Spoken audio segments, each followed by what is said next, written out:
Layn Turo University. My name is Conrad Layn. The question for today is how to visualize your Turo success or visualize yourself as a Turo host on Turo. Simple, creating a business plan. That's the best way you can bring what's ever in your head down to a piece of paper. This forces you to bring it to reality. You're basically like an artist. You're creating something like a construction worker. All those skyscrapers you see downtown or different buildings or homes that are built, commercial pieces of property, they start with a blueprint and an idea. An idea first, then a blueprint, and then came to reality. Be the construction worker and build your business, but also be the person who plans the blueprints for the construction worker. You understand that, you can definitely build your business and visualize.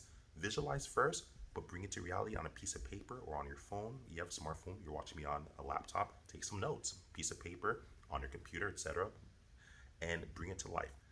No matter how simple, elementary, and basic that might seem, people don't succeed in life because they don't understand the basic principles. So if you're like, I know this already, great. Now write it down. If you say I already did that, okay, watch the next video and get to the next level. Love you guys. Like, subscribe, share. Conrad Layn out.